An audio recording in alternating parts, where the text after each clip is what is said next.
Salam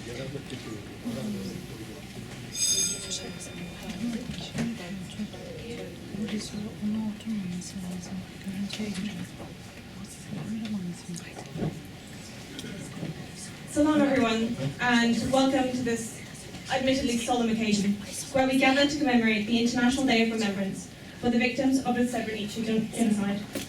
Today, 11th of July, marks the 29th anniversary of this tragic event. It is an honour to have you all join us for this panel event, organised by the Yunus Emre Institute London and the Muslim Leadership Foundation UK, to reflect the lessons learned from this dark chapter in history. My name is Mariam Nurkuchuk. I'm a researcher as well as the director of the Muslim Leadership Foundation UK, and I will be your host for this evening. The Srebrenica massacre occurred in July 1995. It stands as the worst atrocity on European soil since World War II. Over 8,000 Bosniak men and boys were systematically murdered by Bosnian Serbs forces in the town of Srebrenica, and which at the time was a UN-designated safe area. This heinous act is a stark reminder of the devastating consequences of hatred and intolerance. Today, we honour the memories of those lost and emphasise the importance of learning from the past to prevent such tragedies in the future. Our event today will feature an important panel that will provide a comprehensive exploration of the Srebrenica genocide, its historical context, and its enduring impact. Key discussion points will include recounting events and the aftermath of the genocide, examining lessons from the international community as well as the Muslim world, discussing the impact of the global community, and addressing strategies for preventing future genocides through education, advocacy, and cooperation. To begin our programme, we have the honour of hearing opening remarks from Srebrenica Remembered from the Embassy of Bosnia and Herzegovina in London, and Dr. Mehmet Karapush, the Director of Yunus Emre Institute London. Following the opening remarks, we will proceed with our panel discussion. Let's hope that today's discussion will not only honour the victims, but also inspire a commitment to preventing such atrocities in the future. Thank you for being with us today. So without further ado, Madam Class Secretary, please.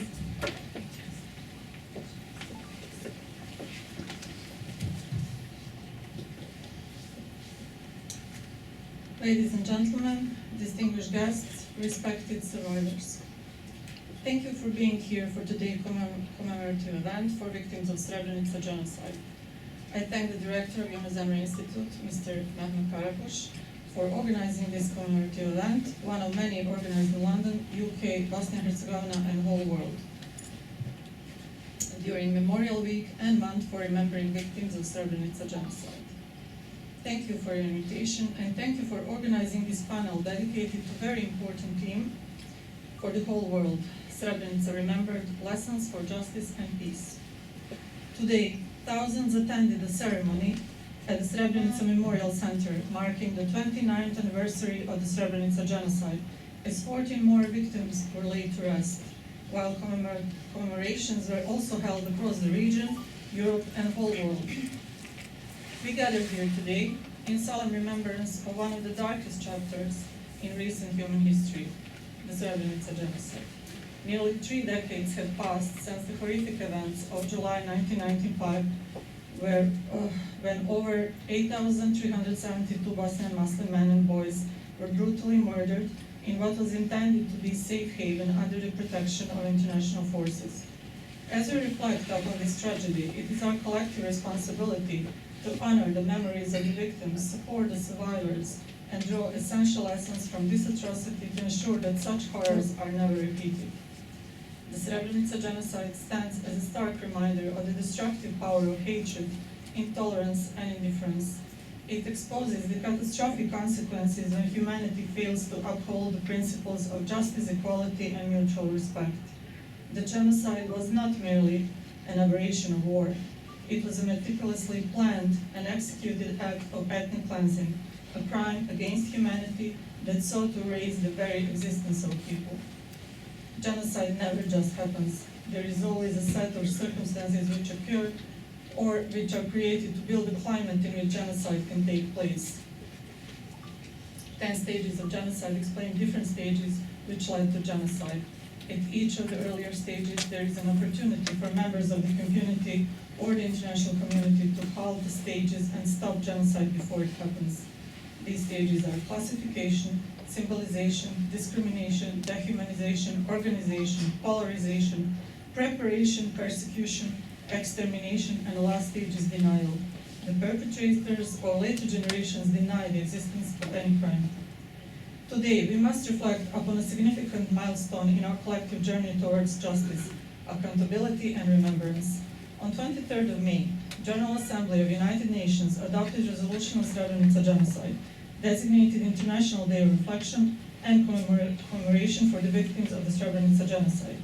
This resolution condemned any denial of the Srebrenica genocide as a historical event and actions that glorify those convicted of war crimes, crimes against humanity, and genocide by international courts. This resolution is more than a political statement. It's a moral commitment and a testament to our shared humanity. As we reflect on this historic decision, let us draw valuable lessons that will guide us in our continued efforts to uphold human rights and prevent future atrocities. The adoption of this resolution is a solemn recognition of the horrific events that unfolded in July 1995, when 8,372 Bosnian Muslim men and boys were mercilessly murdered in Srebrenica. It acknowledges the pain and suffering of the survivors and the families of the victims, many of whom had waited nearly 3 decades for this recognition. This resolution serves as an affirmation that the international community hears their voices, acknowledges their grief, and stands in solidarity with them. One of the profound lessons from the adoption of this resolution is the power of collective memory. By formally recognizing the genocide, the United Nations has taken a crucial step in preserving the truth and ensuring that the memories of the victims are honored. This resolution is not just a symbolic gesture. It is a reaffirmation of our collective commitment to the principles of human rights and international law. This resolution challenges the dangerous narratives of denial and revisionism that threaten to erase the past. It reinforces the importance of historical accuracy and the necessity of education to prevent the recurrence of such atrocities. As we move forward, it is our duty to continue educating future generations about the Srebrenica genocide, ensuring that the lessons of history are never forgotten. Bosnian genocide denial is the act of denying the occurrence of the systematic Bosnian genocide against the Bosnian Muslim population of Bosnia and Herzegovina, or asserting it did not occur in the manner or to the extent that has been established by the International Criminal Tribunal for the former Yugoslavia, ICTY, and the International Court of Justice, through proceedings and judgments. Despite international and domestic court rulings, independent reports, and broad international consensus, leading Bosnian Serb politicians have continued to deny that Serb forces committed genocide in Srebrenica and to encourage genocide denial among their supporters. The resolution also underscores the critical importance of international solidarity and cooperation.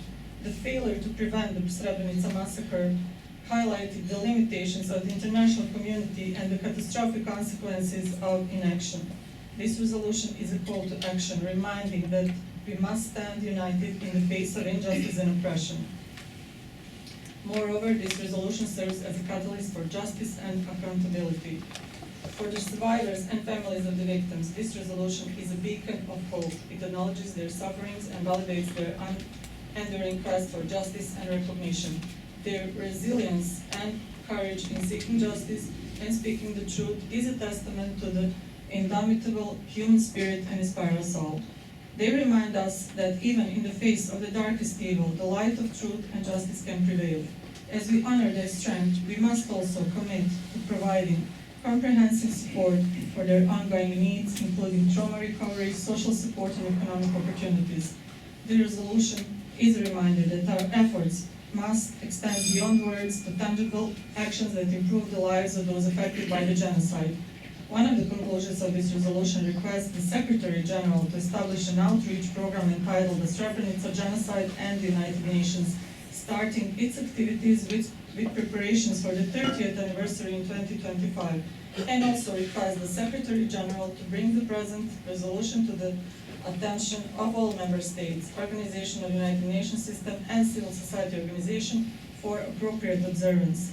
While we remember victims of Srebrenica genocide, let us ensure that the lessons of Srebrenica are not forgotten, but are woven into the fabric of our collective consciousness.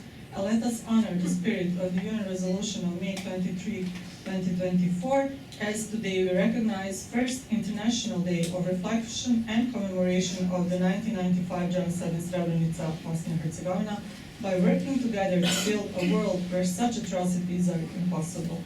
From this place, I thank again Remembering Srebrenica organization for their important work all these years, to the Turkish Cultural Institute for making this event, and to all our friends and supporters in UK who are organizers and participants of hundreds and thousands of memorial events for victims of Srebrenica genocide. Only together we can build a better and healthier societies and a world free from terrors of war. Only together we can teach new generations the importance of empathy, truth and justice, the importance of human rights and world peace. Thank you all for being here today.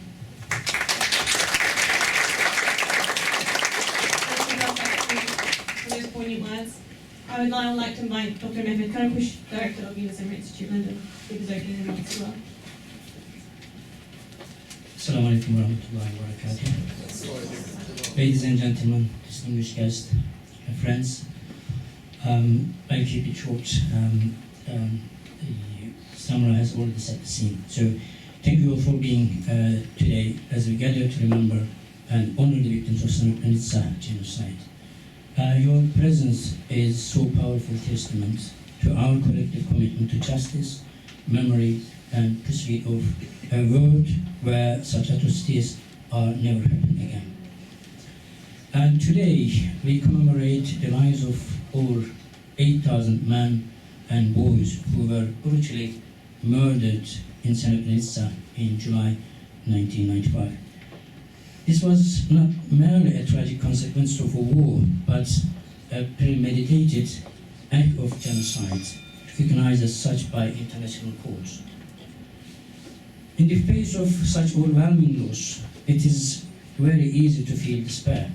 Yet our gathering here today is also an act of hope.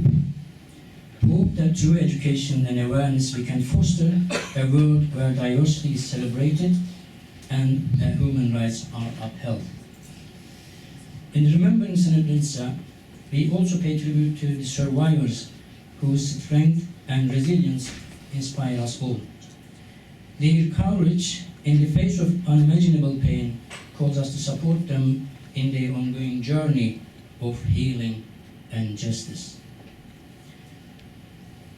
As we remember the 8,000 lives taken in Srebrenica, Gaza has entered today its 9th month under Israeli bombardment, with 89,000 people killed and is counting. This should stop immediately, and we have to work hard to end this crime against the humanity. As Samra mentioned a few days ago, Turkey has officially declared 11th of July as the International Day of Reflection and Remembrance of the Srebrenica genocide. Today and every day following, we must remember that the lives that have been and are still being lost are not just numbers. I'd like to extend my thanks to the Muslim Leadership Foundation and the Bosnian Embassy for collaborating with us in organizing this event, and our speakers for preparing an inspirational panel. May the memory of the victims of Srebrenica live on in our hearts and minds, guiding us towards a future where such tragedies are relegated to the past. Thank you for joining us tonight. Thank you.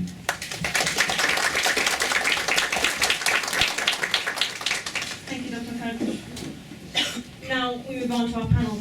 I'm privileged to moderate this panel of experts and survivors who will delve into the historical context and enduring impact of the Srebrenica genocide.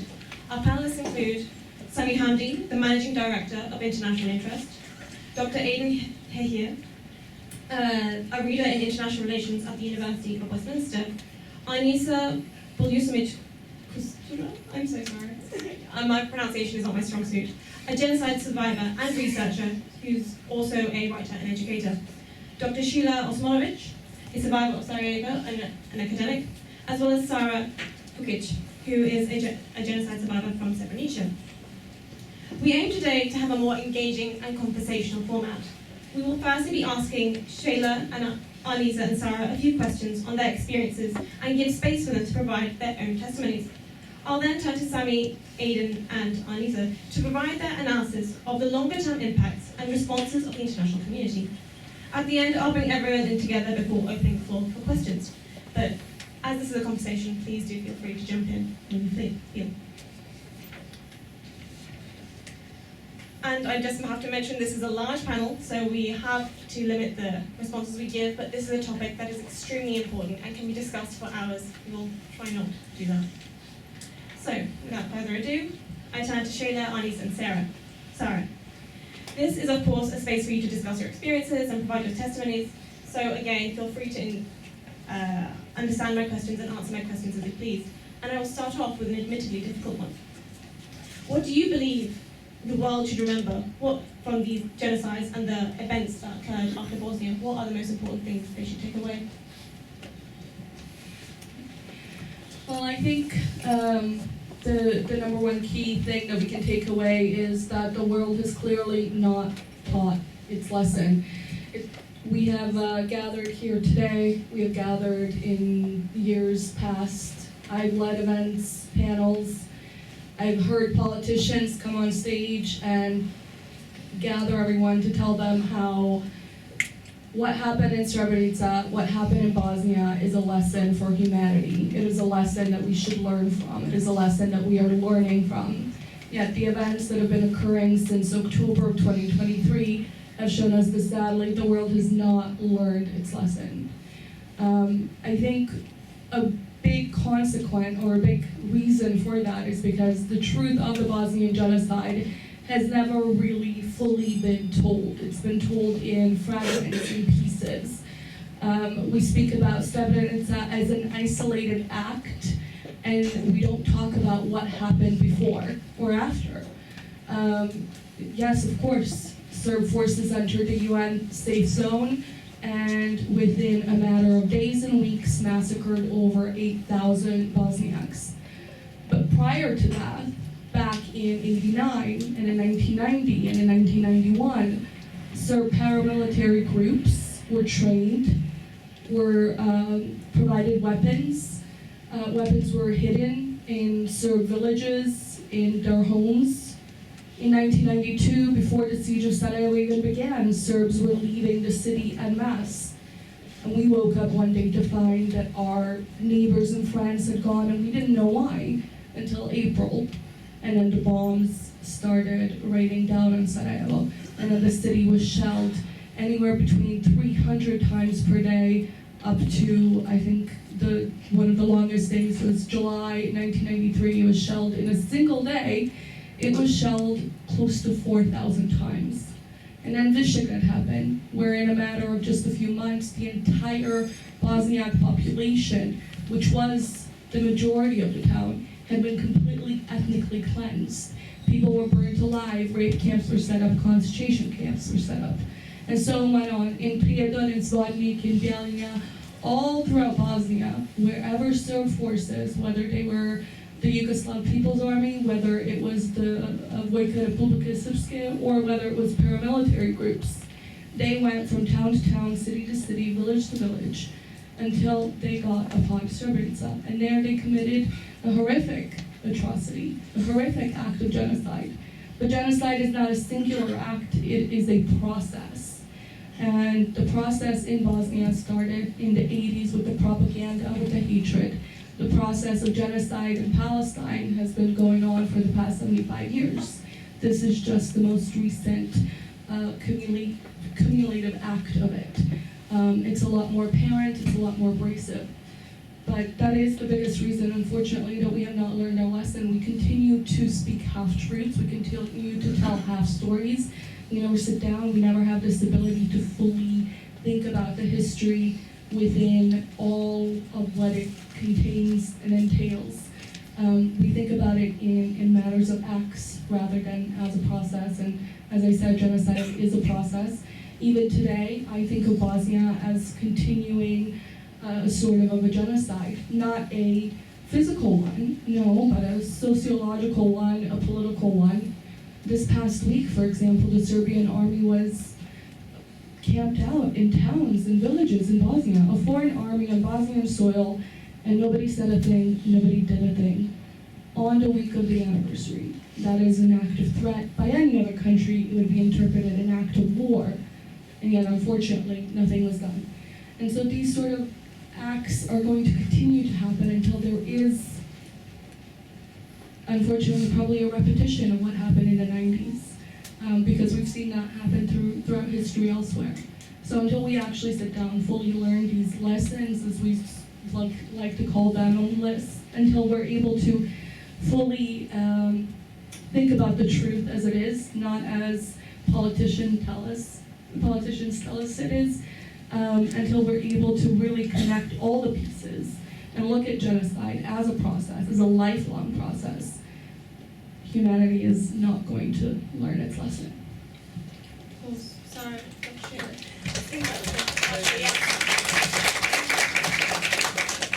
every time we talk about this, it brings memories. Every time, memories of shelled Sarajevo, no water, no gas, no electricity, living in a little catacombs made of houses with no windows, extremely horrendous way of living. So even when I look now and my kids ask me, "Mummy, how did you survive?"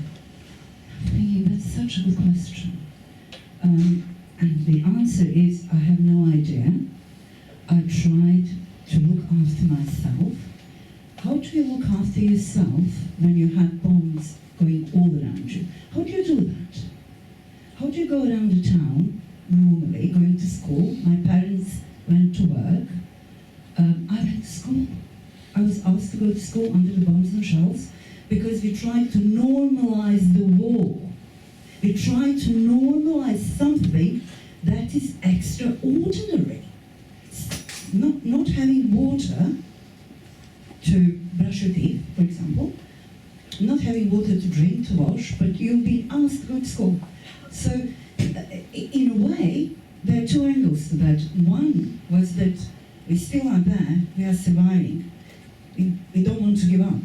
But the other side to that is this internalizing and normalizing a situation that is by no means always normal to anyone. And you only realize it's abnormal when you leave. When you leave to peace, as I did to my country that I adored and I consider my second homeland country, Turkey. When I left there, and when I looked around youth like myself just living and drinking Coke, whilst my youth stayed behind, what happens to you is you are hit with the worst sense of guilt you can imagine. Your mother is there, your father is there, your brother is there, you know where they are, and you are there, drinking that Coke, eating that zeytin, cheese, and thinking, how is this going to go through my throat? This is what Palestinians, Nigerians, Mexicans, Martians are going through when they leave their country. War. When they leave love behind. And this brings me to context that Anessa brought very nicely. Internal is external angle of the conflict in Bosnia and Herzegovina. Whilst internally we suffered what we suffered, externally you had the major international failure of international community in humanitarian crisis. Remember, it was just after the Berlin Wall came off. We were believing in unity, in the big world, everybody coming together, celebrating. In Yugoslavia, we had exactly opposite of what has been celebrated in the Western world. Just a year after that, or two, we were at the brinks of survival, all of us, in a variety of stages, of course. Bosnia was the victim, for a variety of reasons, not to have 20 minutes to explain it all. But the international community's response was horrendous. Whilst the Serbian army was getting prepared and armed. We all know what happened to Bosnia. We were under embargo. We were not allowed to arm ourselves. Why? Do you know the reason why? So the war is not spread more, to keep the peace. Right. And then in Srebrenica, before it's going to fail, and before these people going to go and find the protection in the international community, they were disarmed. The international community came inside the villages of Srebrenica, not just Srebrenica itself, but around surrounding villages, and actively disarmed Bosnian army, took away the arms. Those who surrendered are at the moment being commemorated. And those who survived are here telling stories and explaining what happened. So the question really is probably for the panel, for everyone else, is what have international community learned from Bosnia? And how are they going to prevent and help that not happening anywhere else again?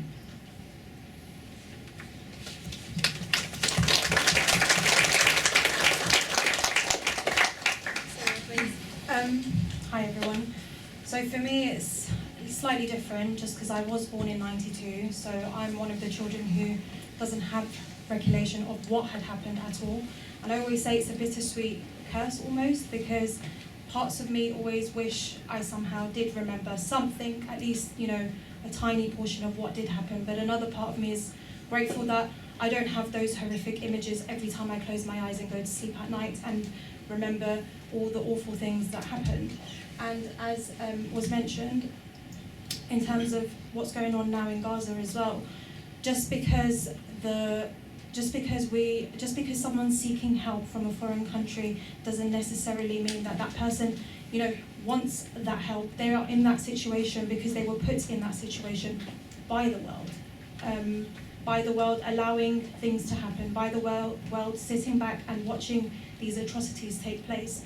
How many talks happened, and you know, the UN was sent, you know, to save us or help us or whatever they wanted to call it at the time, but that's not what they were doing. They were in fact giving us away, you know.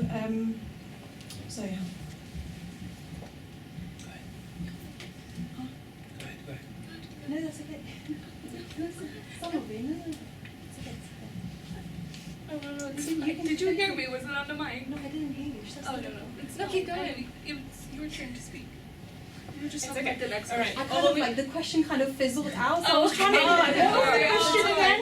That's But I okay. just kind of like, just briefly. No, it was No, perfect. it's No, so we wanted the testimonies and the experiences of people who've actually lived through it. My question was more of just a framework for Oh, okay. what the world should remember. Right, okay, yeah, I was trying to think, I was like, what was she? Oh, don't worry, that's my fault. I'll repeat it next time.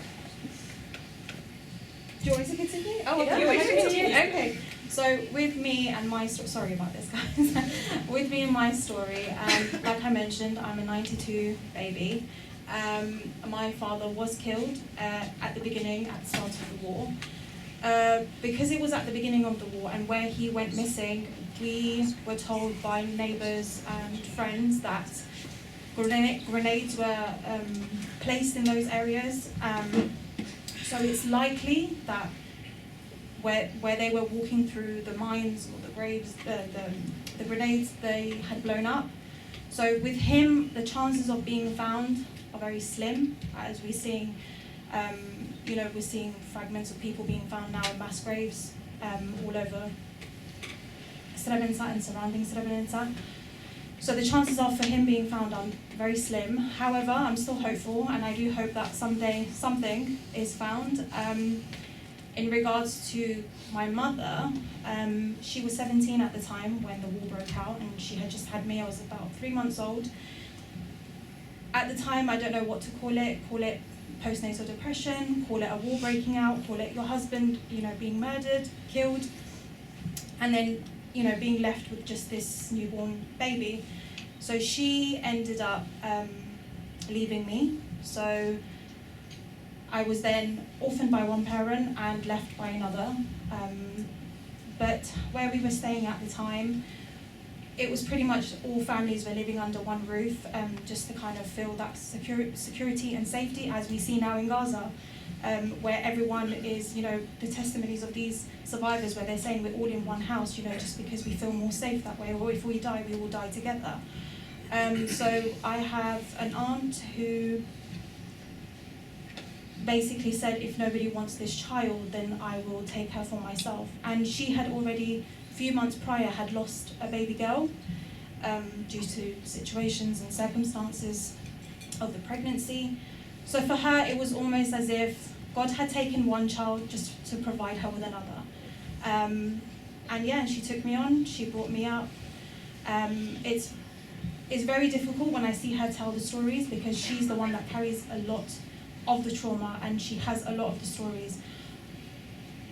But for me, again, like I said, I almost feel like I don't have a right to be here just because I don't remember, and I don't have those stories to tell personally, other than through her. But I think it's important that us as children who were, left orphaned by the Serbs, it is important for us to still continue to stand up and raise awareness and say, well, we are the children you try to silence, but we will not be silenced, because we are still looking for our fathers, our uncles, our cousins, for some mothers, siblings, whoever it may be.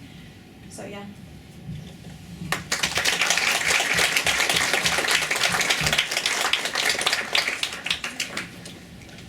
I just wanted to add, because both of the wonderful ladies mentioned this already, in terms of the international community and their responsibility. I think one thing that a lot of people don't realize is that there is evidence, one, of the United States and the United Kingdom having video, photo, and satellite evidence of genocide as early as 1992. In addition to that, in the Clinton tapes, there are direct remarks by people like John Major, who was the Prime Minister, and Mitterrand, who was the French president, as well as other European leaders who said things like Bosnia did not belong. That's a direct quote. A Muslim country in Europe would be unnatural. That's a direct quote. And a brutal but necessary reconstruction of a Christian Europe needed to occur.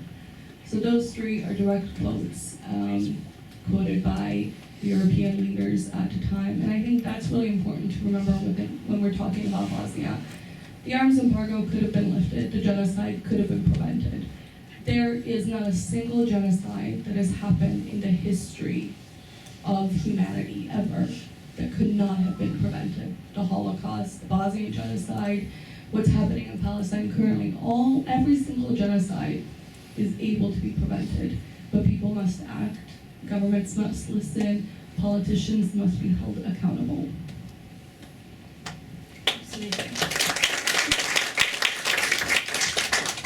So, just a follow-up question. From what I've understood, what the world should remember is telling full stories, making sure that everyone comes to the table and tells what happens, how massive a failure it was for the international community, and just how much we should not forget what has happened. So my follow-up question would be, what challenges have you faced while trying to raise awareness of this genocide? And maybe as a follow-up, what do you believe are essential for the healing and reconciliation after all of this, after a post-genocide community? Personally, for myself, I would say it's identity. That's just speaking personally, only because I didn't know my parents, and I was made aware at a very young age that my mother wasn't my birth mother. Obviously, at the age of 6, how much do you really understand? It's more like, yeah, okay. Or like, oh, I'm so cool, like my mum's not my mum, I've got another mum somewhere, So I would say identity is a big one, and then especially after my, if you want to call it, adopted mother remarried, she married into an Algerian community. So what I call dad, he's Algerian. So my mum's Bosnian, my dad's Algerian. But blood-wise, I'm fully Bosnian, so it's like, where do I fit in now? Like, do I fit in on my Bosnian side, or do I fit in with the Algerian community? Although I'm fluent in Algerian, I understand the culture, pretty much grew up with it.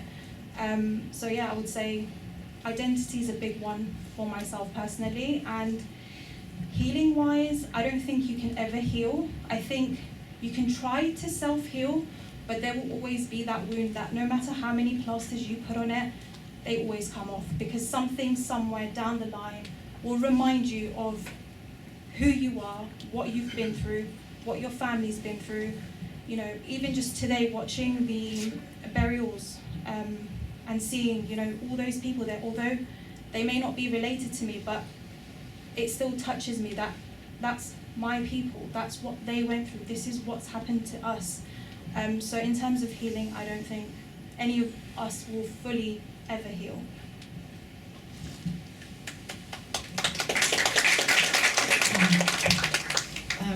And this epitomizes actually how majority of individuals that I later on through my work and engagement came across feels in terms of not being heard almost. But that comes from the collective challenge that has never left academia, for example. As long as we have discourse that goes in a very prominent academic milieus and circles of whether it was a civil war or whether it was an aggression, and then we all get involved in heated debate, or diminishing or equalizing genocides. It's unfortunate that we are talking 21st century of genocides, because we had one in Bosnia, we had one in Rwanda, we're having one in Palestine, we're probably going to have another one somewhere else, that maybe Congo, but nobody talks about it.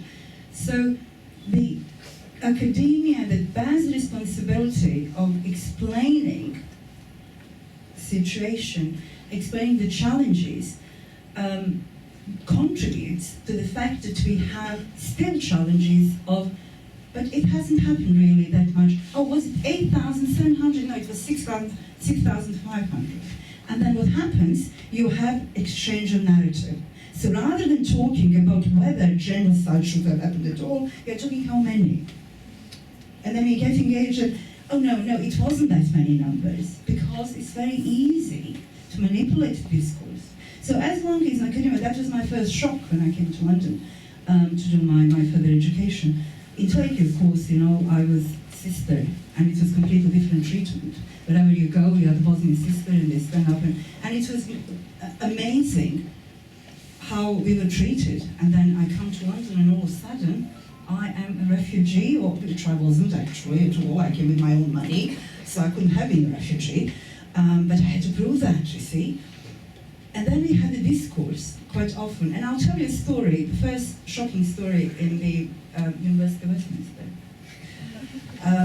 We were sitting in a room like this. A big prominent figure from the international community came to give us a lecture of how Bosnia is doing post-war. It was a very nice lecture, except that it boiled down to how bad Bosnians were doing post-war, how nothing is happening, how reconciliation is going slow, as if we don't know that actually we have irreconcilable constitution in place. So it was just about how impossible it is for Bosnia to ever grow into a beautiful country it used to be, and he was the person responsible for that to happen. So I thought about him, and he said he was the responsible for USAID, I think, of the other organization. Anyway, so I asked him, how much money did you get? And then he said some billions. So I'm looking and thinking in a very practical ways, because in the end I came in a very capitalist country to live in. The answer was that he had all these billions at his disposal to finish the work in which he failed. And I asked him, if you were employed in an American company and given all this money and failed, what would have happened to you? Because it boils down to accountability. The accountability is the key in everything, in all conflict resolution and reconciliation. When we sit down and decide that there is accountability to what happened on a global level, on regional level, on Bosnian level, and then ultimately individual levels, then hopefully we might be able to start recognizing where the shortfalls were, learn lessons, and then hopefully create a better place for this. And I count the youth, like Sarah, like my own children, who we talked about this daily, are going to be better placed to make differences to what had happened and to how later on it's being portrayed to have happened. I talk too much.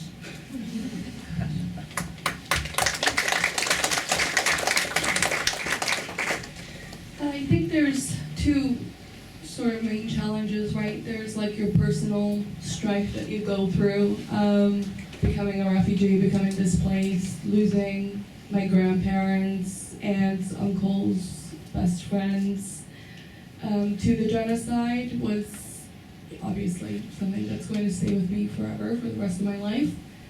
There are still family members whose remains have not been found.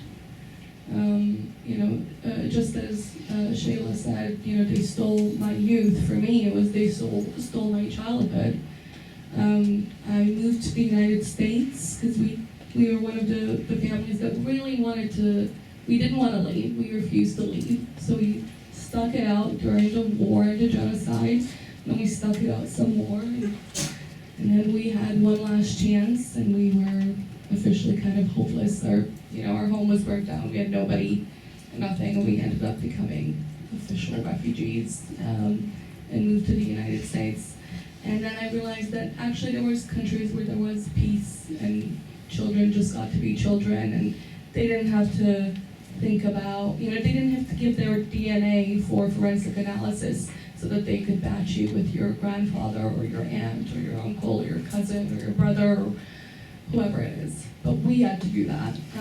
So that's something that stayed with me for a really long time. And from that, I think that's why I dedicated my entire career to really speaking out about the Bosnian genocide and genocide in general.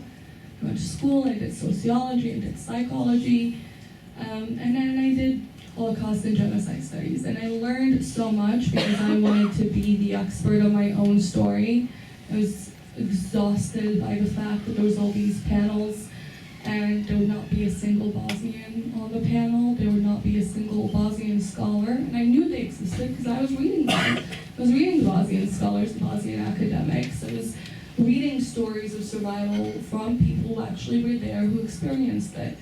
And of course, I appreciate all academics and scholars, and I understand that they bring, a value of their own as an outsider. But I wanted to hear my story being told by somebody who understood intimately what genocide and what war mean. So I dedicated a whole bunch of my time, and I became an expert in genocide. And I often think about this. In another world where there was peace, where my childhood was not stolen, I would just be a person that maybe owned a cafe, or I could have been a doctor, or I could have been a lawyer, or I could have been something that had nothing to do with genocide or war. But I dedicated my life to it because there was this life-changing experience that is going to stay with me forever, that no matter how hard I try, will most likely be passed on to my child who's never experienced war and genocide, because that's just how intergenerational trauma works. And on top of that, on a daily basis, even today, on social media, I'm dealing with people who, send me photos of Ratko Mladic, who call him a hero, who celebrate Milosevic, people who tell me that, we should have killed you all. People send me very detailed rates of how they would have participated in my genocide, and people who outright celebrate it. And a lot of people say that denialism is the very last stage of genocide, but that's not it. Triumphalism, celebration of genocide, is the very last stage of genocide.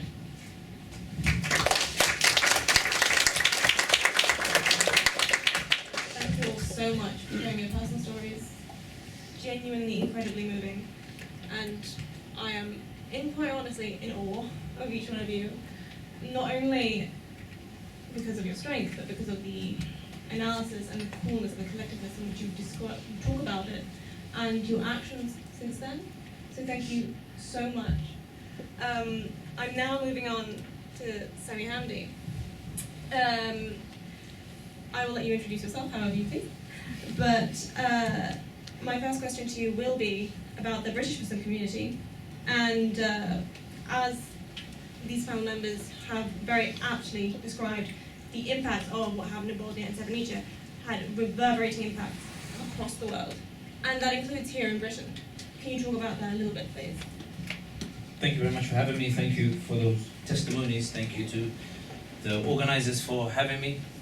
Bosnia, for those who follow my work, has a special place in my heart. I go there 3-4 times a year since I was 18, since I read Ali Izetbegović's book, Inescapable Questions, which moved me deeply, especially a speech he gave at the OIC after the war, in which he was almost rebuking the Ummah, where he said Muslims need to remember that Bosnia is a blessed land that has been under Islam in Bosnia has been under attack for 300-400 years, and the Bosnians could have given it up, but they chose not to. They resisted, they survived, and Bosnia today survives because of their sacrifice, because they believed in Allah and His Prophet. They held on to it, and Allah gave them victory. I know we're talking about things in solemn terms, but it's important to remember, Mladic said he would eradicate the Muslims from the heart of Europe. Mitterrand, the French president, said, I will not allow a Muslim state in the heart of Europe. Clinton left NATO, they didn't do anything until after the Srebrenica genocide. All of Karadzic said to Izetbegović, there will be no Muslim left when we're done with you. They ethnically cleansed Muslims from Banja Luka, from all of these other different places. They destroyed the mosques, but the mosques were rebuilt. People were able to go back. Mladic failed emphatically because the Bosnians are a people who have successfully resisted for 300-400 years, and that's the lesson that we take from Bosnia, in that even if the international community is complicit in a bid to massacre you, the people of Bosnia themselves remain an example that the Ummah remains strong, that the Bosnians are strong, that Bosnia is strong, and I think it's important to put these things into perspective. The second thing worth noting is Srebrenica is not the genocide of Bosnia, it is a genocide of Bosnia. It is the most well-known genocide of Bosnia because there were numerous genocides that took place, but as was very eloquently put earlier, we only talk about Bosnia in half-truths. So we talk about Srebrenica because Srebrenica is framed in a way where it looks as if the powers that had neglected Bosnia for 5 years, they are able to tell a story where they rescued Bosnia after the genocide, and it helps them to cover the complicity of the 5 years before. By focusing on Srebrenica as the genocide, they are able to tell a story that when genocide happened, we intervened, as opposed to the real story, which is genocide began from long before Srebrenica. They knew it was happening, but they chose not to move because the victims of the genocide were the people they wanted to filter out in the bid to reconstruct Christian Europe. The reason why I say this is the impact it had on the British Muslims was that it shocked the consciousness of the British Muslims by reviving this sense of an ummah spirit, in the idea that if you remember the time Saddam had invaded Kuwait, the Saudis had withdrawn support for the Palestinian Liberation Movement, Oslo Accords were taking place in 1993, the Americans had set up their military bases in the Middle East, Demirel of Turkey was wrestling with a military that he had wrestled with in 70s and 80s. He finally had become president and was now wrestling with them again. The Muslim nations or the Muslim communities at the time, the governments were essentially finding it very difficult to find any coherence to be able to do anything with regards to Bosnia, which is why when you notice Bosnian embassies, they are usually placed in Muslim countries that they believe actually did something. Iran, which allowed weapons to come through Croatia, Libya, which allowed weapons to go through Croatia. But other than that, even if you read Bosnian testimonies, aside from occasional visits to Washington or statements made at the OIC, the Muslim governments did not really do much of value with regards to Bosnia, aside from aid. Very similar to what we're seeing in Gaza today, albeit on Gaza, I do argue that, and the views expressed are my own, they don't reflect those of any of the organizers. I do believe that at least 60% of the Muslim countries are closer to the Israeli position than they are to the Palestinian position today. I think in Bosnia it's slightly different. They just didn't necessarily do much. What it meant for the British Muslim community was many of them took it upon themselves to go to Bosnia irrespective of the Muslim governments. Many in Algeria, mashallah aliki ukhti, Allah barik. I'm half Algerian myself. We Algerians, we say we are proud Bosnians, very, very proud Bosnians. Many of our family members went over to Bosnia. They considered it something that was very dear to us. Bosnians are revered in Algeria, they are revered in Tunisia themselves. What it meant was British Muslims took it upon themselves. Charities such as Muslim Aid were established. Other charities and organizations, Muslim Council of Britain, Muslim Association of Britain, they were all organized in order to fill the gap that Muslim governments were not filling. It was the idea, if the governments won't move, I will move. If the governments won't do anything, I will do something. There used to be buses that would leave the UK and go all the way to Bosnia in order to deliver aid. I'm not saying they made the difference. I'm saying, talking about the spirit that it inspired amongst this community that helped to shape the way within which we view the world, which is why Bosnia was sort of a wake-up call at a time in which many in the Muslim communities were sort of only thinking about their survival. Bosnia and Afghanistan,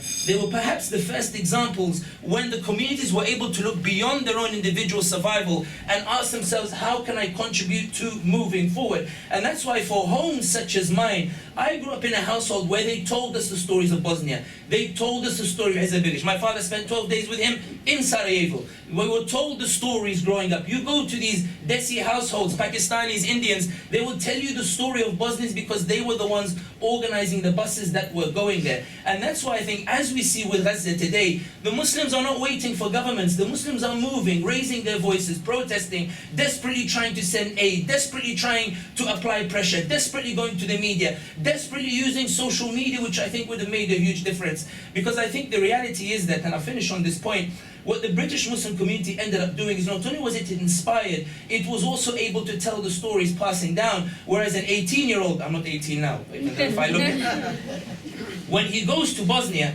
and I always tell people that the thing with Srebrenica is when you hear the stories and you read it, there's a detachment to the story that you're hearing. It sounds so horrific, so you have nothing to compare it to. So you sort of say, miskin, and you move on. When you go to Srebrenica, when you enter that factory where all of them had gathered for safety, when you see the pictures for yourselves, when you see how it's an open land and then you see the hills and you can point to where they were coming from when they were coming to commit the genocide, and then you look at the hills where they were fleeing, when you watch the videos in the new gallery they've established, been there for 3 years, you see the father, when the Serbs, when Mladic's army entered, a lot of the Bosnians, they fled for the hills. Amongst them were children.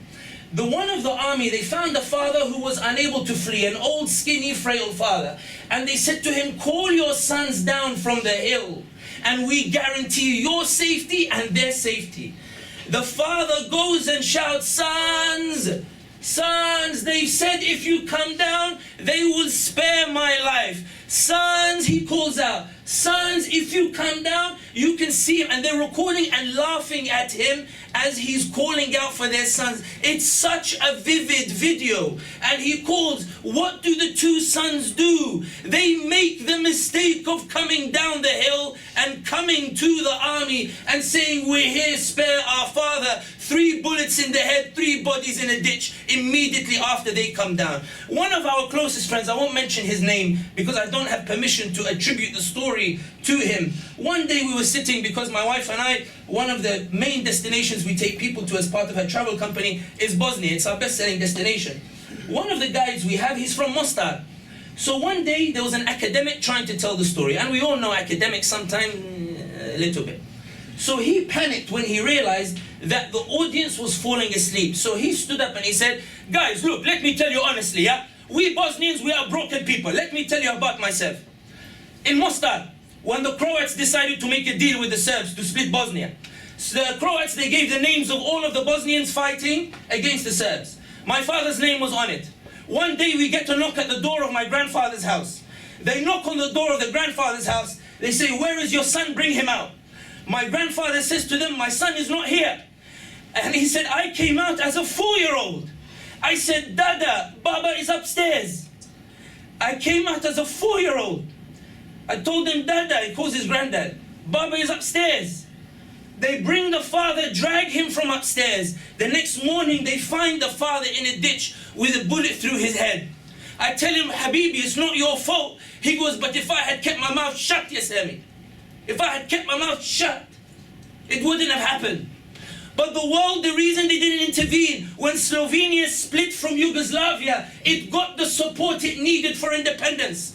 When Croatia split from Yugoslavia, the Croats got the support they needed for independence.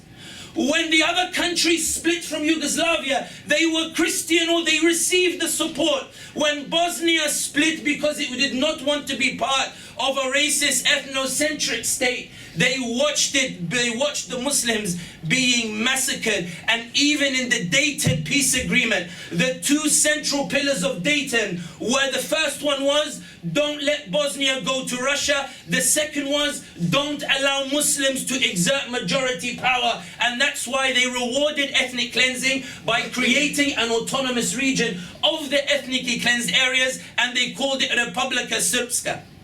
When you talk about the impact on the British Muslim community, it was that, Ya ibadallah, don't wait for somebody to do something, go and do it yourself.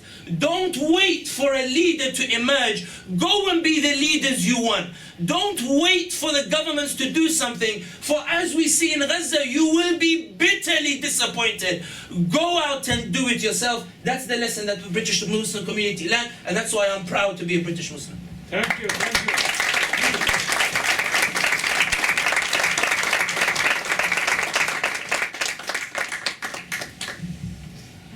I'm speechless, but I have a follow-up question on that.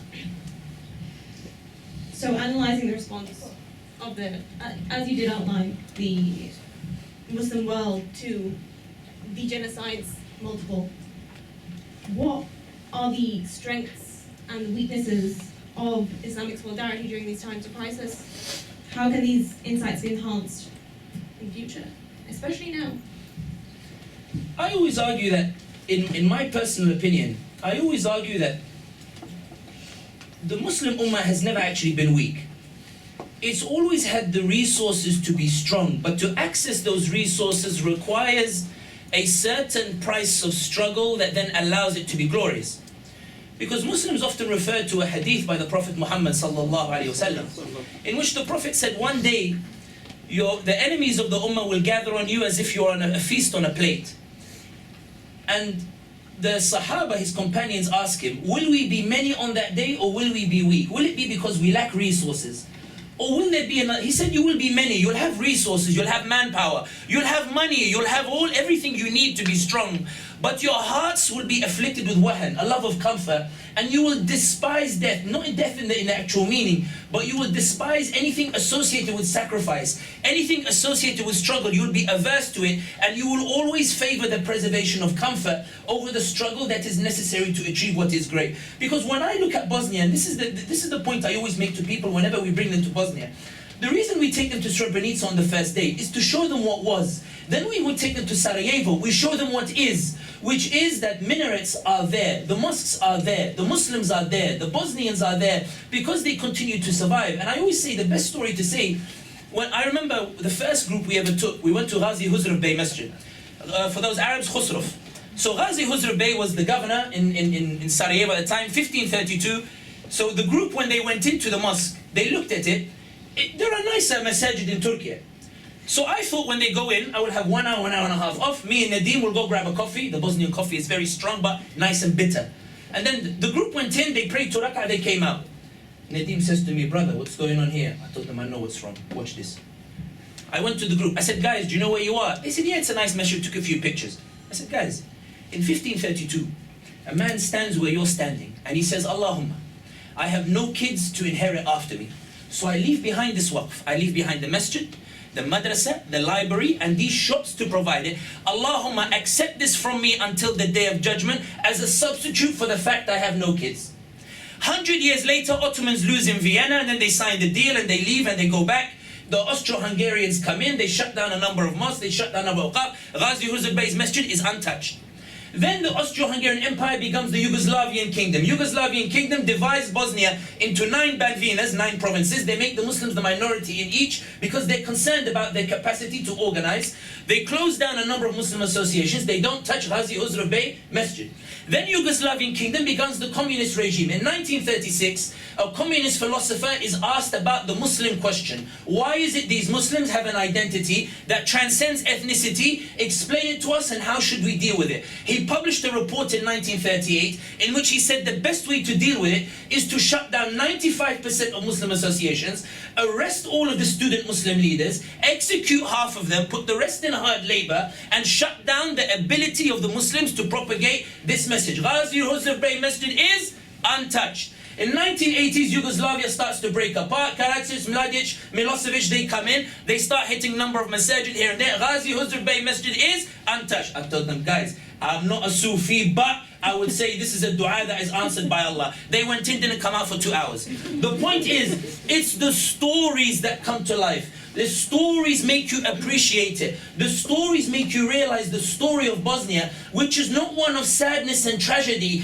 but one of magnificent resistance, magnificent resilience, and indomitable spirit, even when abandoned by the world. And I'll finish on this story because this is the most beautiful story. The foreign ministry reached out after, because we have 4 different itineraries for Bosnia. We have 17 destinations. Sumaya, my wife, when she comes in the beginning of the year, she tells the team, what destinations do you all want to go to as tour leaders? So if somebody be like, I want to go to Japan, I want to go this, send me which destination, which groups will you take? I tell her I'll take Bosnia in February, I'll take Bosnia in March, I'll take Bosnia in July, and I'll take the Bosnia October trip. You know, inshallah. You can't keep doing Bosnia. I said, I can. You know. In any case, the foreign ministry reached out and said we got stranded in Sarajevo. On our way back from Kosovo, they ripped the passport, the Montenegro border, were like, we're not letting you through except coffee money, coffee money, coffee money. I pretended I was stupid, I didn't understand what they were saying, they let us through. We went to Bosnia. So we were delayed for 5-6 days. They heard we were there. They said, we want to ask you, why are your Bosnia itineraries only Sarajevo and Mostar? We said, look, this is all just our own money spending on it. And Bosnia is big. There's Bihać, there's Livno, but it costs money to go to these places. And Bosnia, they don't invest in trains, and they don't invest in, it's tough to get to these different places. 3 presidents to agree on one thing is very difficult. In any case, the guy said, okay, you know what? We will fly you out to Bosnia and we'll show you these places. On the list of cities they suggested was Banja Luka. For those who don't know, imagine this thing is here. Banja Luka is like towards the Serbian area. Sumaya said, Sami, Banja Luka is on the list. I told her, Sumaya, I'm not going Banja Luka. She told me, what do you mean? I will not disrespect the martyrs of Bosnia by going to Banja Luka. Sami, fear Allah, I'm not going Banja Luka. Velebo said, Sami, brother, please go. I'm not going Banja Luka. I'm not going Banja Luka. Then I did what every good husband does. Sumaya said, we're going. And I said, okay, wife, how? Now there's a joke about Bosnia. They say if Allah ironed Bosnia, it would be the size of America.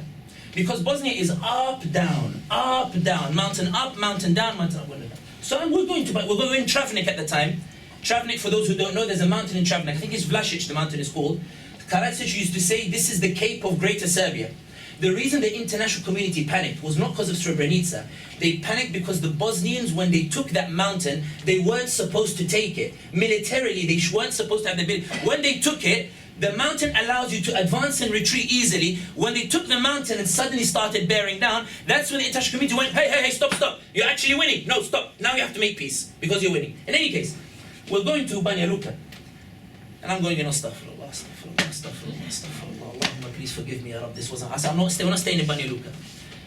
As you go round, when you go the road Banja Luka, it comes round the mountain like this. When you come round the mountain, first thing you see, minaret. Allah. The car stops next to one of the masajid. It's called Farhadiya. So we go out into Farhadiya, the Imam comes out. Now for those who know me, and as Mazin, I put my foot in it sometimes, I blurt out what I feel. So I went, Imam came out and I went, Imam, what are you doing here? He said, wa alaykum assalam wa rahmatullah wa barakatuh. I said, wa alaykum assalam. Imam, what he goes, what am I doing here? I said, what's this? What's all this? Is Banja Luka. He goes, if you let me speak, I can explain it. He said, in 1998-99, 4 years after the Dayton Agreement, it was supposed to allow the right of return for Bosnians to ethnically cleansed areas. But Dodik and these other guys in the Serbian autonomous region, they refused to allow it. He said, the Bosnians, they gathered and they said, Ya Ibadallah, he's telling the story. How would we look at Rasulullah in the face if we let it be said that Mladic destroyed all 18 masajid in Banja Luka and we did nothing to go and try and build them back. So ya ibadallah, who from us will go to Banja Luka to try to rebuild those masajid? I told him, Sheikh, how did the Serbian authority let you? He goes, let me finish. I told him, Hadr, I'm quiet. He said to me, when they initially appointed me, I was 22 years old, I went to Banja Luka, and they didn't allow me. Instead, they came, they beat us up, and they kicked us out. What Mladic had done was, when he entered Banja Luka in 1993, there were 18 masajid. He destroyed all 18. He turned some of them into garbage dumps. The ones that smelled too bad, he made them parking lots. And then he threw the rest of the debris in the river to make sure they couldn't. And then he said, so we're always stepping over Islam. He said, the Serbs, they threw us out, and we went, and this is 2001. He said, then a young student came up with an idea and said, why don't we go to UNESCO and ask UNESCO, what do we need to get the masajid UNESCO protected? They went to UNESCO.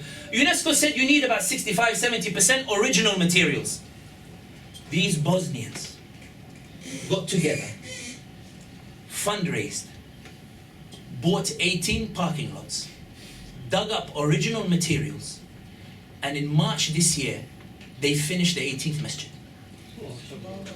They built each and every single one of them. Now I said to the Imam, I'm a Jahid. I studied at a top university and I did not have the foresight to see what it means, what victory truly means, to go and push back. He said, Sami, Mladic wanted to kick us out of these areas. So of course the only logical thing to defeat him is to go back to these areas. When I went to Bosnia, I didn't find a weak and tragic people. I didn't find a miserable people. I didn't find a defeated people. Instead, I realized I was the weak and defeated one who went to Bosnia to learn what strength looks like, to learn what resilience looks like. And I came back to England and I said, guys, the Ummah's not weak, it's just us. I just came back from Bosnia, ya Jama'ah. You all need to go there to see what strength looks like. And that's the point I want to make. And I know you said, where's your ear? And I've done this and I haven't found where the ear is. But the point that I'm saying here is, the reality is, irrespective of what Muslim governments do, or what the Islamic governments do, or Islamic solidarity, it begins with inheriting the memories of those who loved you before they knew you. Inherit the memories of those who fought for a sanctuary that you could visit and enjoy, and they gave up their childhood, and they gave up their lives, so you could go to Sarajevo and say, Ali Izzat Begovic, and all those who fought with him, thank you for the sacrifice you gave. Thank you for the sacrifice you did. Here we are to celebrate it. And that's the point, and I'll finish on this point. I promise I'll finish on this point. But this is the point I want to make. In that, be conscious about where you spend your money, where you go, where you choose to travel. Somebody said, when my wife first said, let's start a travel company, I told her, Sumaya, my ummah are humiliated for a reason. She said, what do you mean? I said, there's a reason why Allah doesn't give them glory. When Muslims read about Sahaba going to new lands, but Muslims only do, today they only do holidays in Turkey, Malaysia, Dubai, and Morocco. Those are the only 4 places that, no disrespect to Turkey, it's a lovely, beautiful place. but the point that I'm saying is, inherit those memories of Bosnia. And I leave you with the words of what Izzat Begovic said. Oh Muslims, remember, Bosnia is a blessed land. It's a blessed land because when they attacked it to eradicate the message of Allah and His Messenger. And 400 years of attempts, including genocide. And they failed miserably because even in the absence of these governments, Bosnians are a phenomenally blessed people. Barakallahu feekum.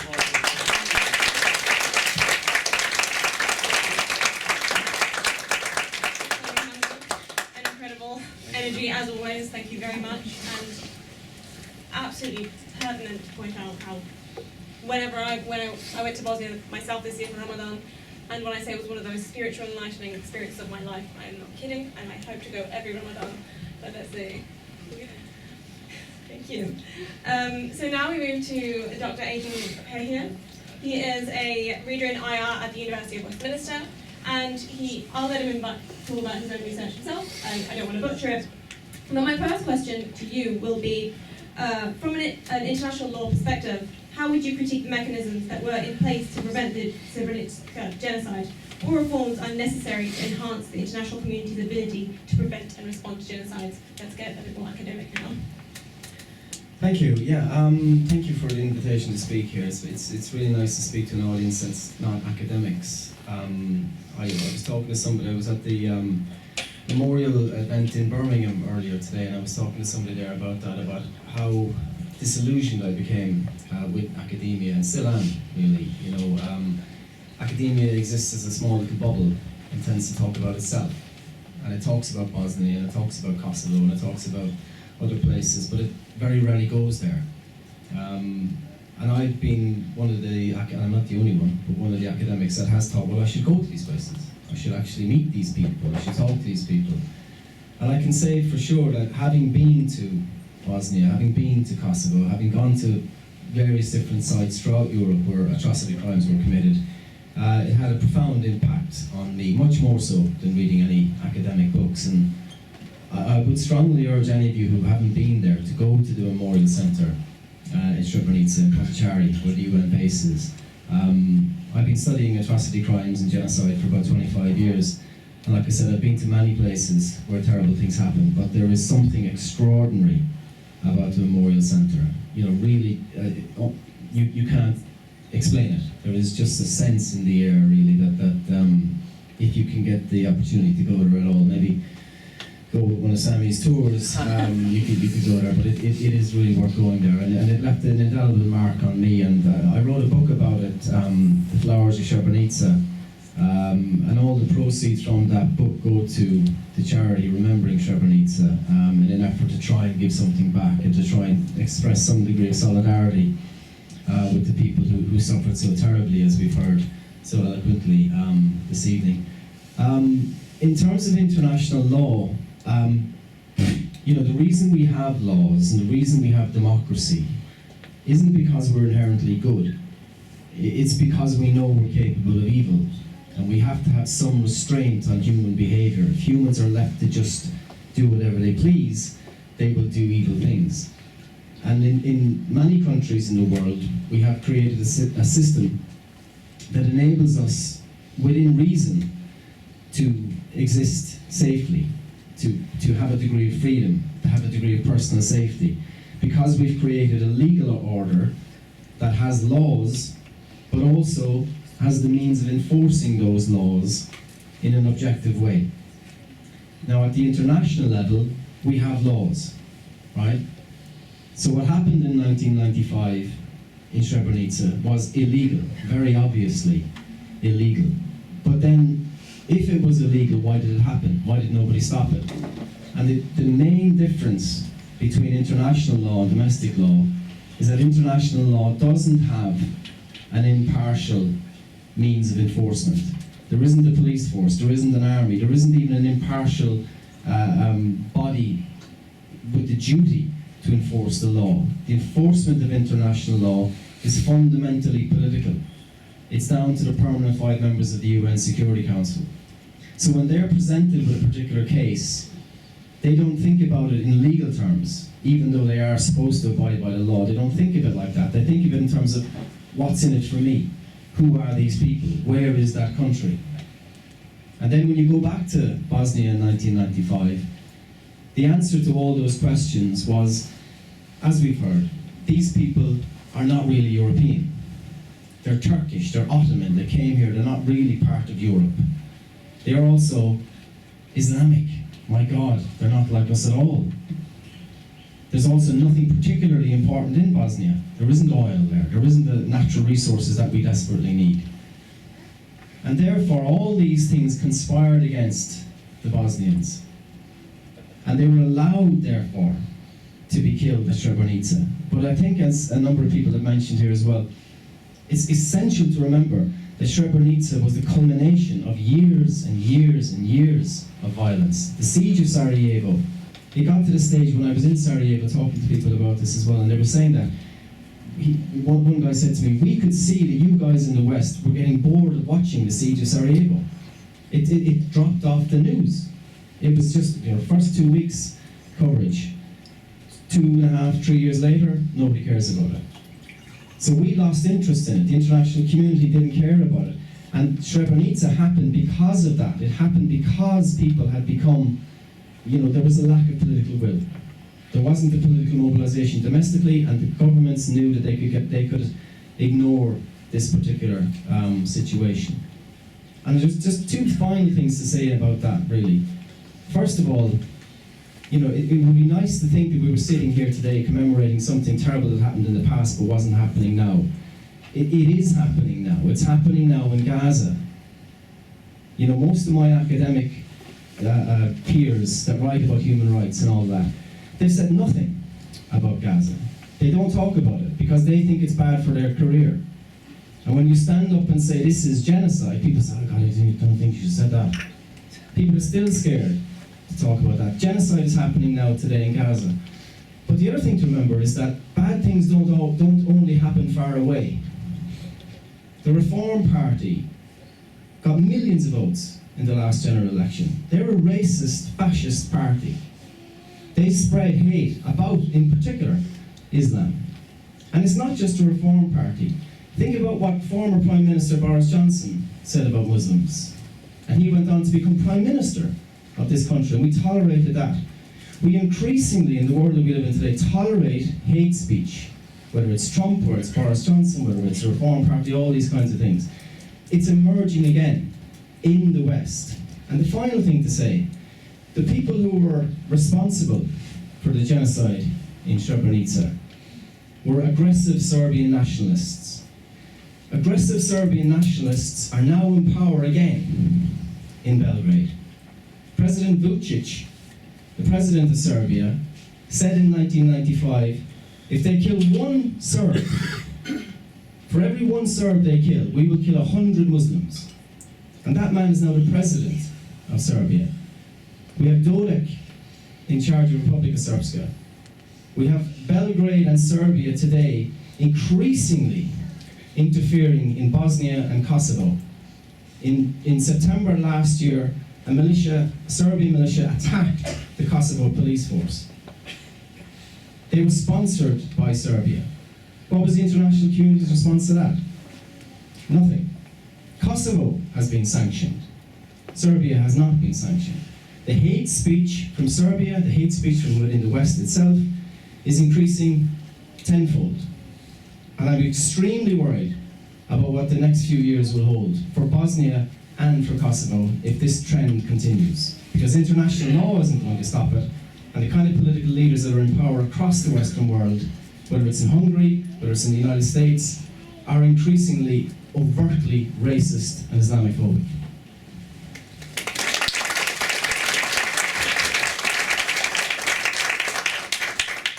As a direct follow-up to that, then what's the point of the UN? What's the point of all these international organisations that are meant to, sort of step in, including in their role in preventing the Srebrenica genocide? What role should they be playing? What role aren't they playing? A few years ago, I was in New York and I interviewed a number of people who work with human rights organisations, and one of the guys said something to me that I'll always remember. He said, the UN is very good at commemorating genocides. It's not very good at stopping them, right? The UN, has a great capacity to remember what happened in Srebrenica or what happened in somewhere else, where, other parts of the world, Rwanda, etc. But when it comes to the crunch, when you're presented with a particular situation, the UN does very, very little. And it's important to remember the UN is full of really great people. They're fantastic people who work within one body of the UN. It's called the UN Secretariat.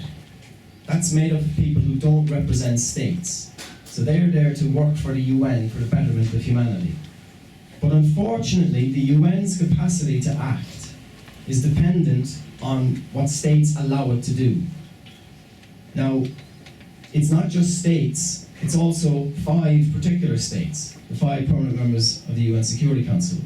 Those of you that might have read George Orwell's book, Animal Farm, might remember that all animals are equal, but some animals are more equal than others.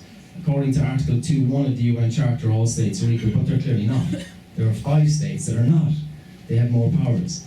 So when you're confronted with a situation like Srebrenica, or let's take a more obvious example recently, when President Zelensky addressed the UN a couple of years ago, and he said, this is an absurdity. The UN cannot sanction Russia for an act of overt aggression against my country, because to do so it would have to get the consent of Russia. And strangely enough, Russia isn't going to sanction itself. Likewise, you've seen it recently with the situation in Gaza, where the United States will veto resolutions about Gaza.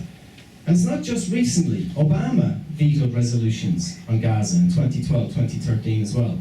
So all these big beasts have their clients that they're willing to support. And the other thing, I mean, this organization, the UN, was created in 1945. It was an organization set up by Stalin, by Churchill, by Roosevelt, these kind of dinosaurs from a different era. It's still the same organization we have today. And it was established in 1945 with one main aim, to stop major war between big states. It wasn't established to deal with humanitarian crises inside states. And that system that was created in 1945 still exists today. And the great irony about that is if you want to change the UN system, if you want to deal with the powers of the permanent 5 members of the UN Security Council, you have to get the permanent 5 members of the Security Council to agree, which is very much like turkeys voting for Christmas. They're unlikely to say, yes, we'll go about reforming the UN and changing how it operates. And people tend to criticize Russia and China all the time for their behavior at the UN, and that is valid, particularly when it came to Syria and when it came to Ukraine. But the United Kingdom, France, and the US are just as adamant that this system has to stay in place as it is as it was in 1945. And so long as that system stays as it is, then we will continue to have these genocides. This never again thing was said after the Holocaust. It was said again after Rwanda in 1994. It was said again after Srebrenica in 1995. Since then, you had ethnic cleansing, genocide in Kosovo. You had Darfur, you had Sri Lanka, you had Yemen, you had Syria, you had Myanmar, and you have what's happening today in Gaza. And of course, obviously, Congo, Kenya, many countries in Africa as well. The UN is incapable of responding to these things. But what's very important to remember about that is that somebody wants the UN to be as it is. And it's the big powers, including the United Kingdom.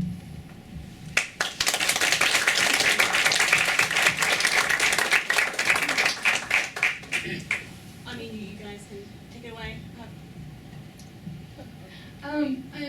With that, regarding the international courts, I think it's also really, really important to remember that the person who originated the term genocide and who really created both the sociological and eventually the legal framework for genocide did not want it to be what it is today. The initial framework of genocide includes very much ethnic cleansing. It includes, although it was not called ethnic cleansing at the time, but it includes the descriptions of it. It includes cultural genocide. It's a lot more expansive. It's a lot less difficult to prove on an international level. However, when the countries that be, particularly the United States, the UK, and the rest of the sort of major European powers, approached Ralph Lemkin, who was a Jewish historian, sociologist who developed this framework. They kind of had to go back and forth with him and negotiate the definition of genocide into a much simpler one that was a lot more difficult to prove. So from a far more expansive sociological definition of genocide, we went into this sort of intent to destroy, and that the difficulty, obviously the burden of proof was on the victims of the genocide, to prove that the perpetrators of the genocide had the official intent to destroy.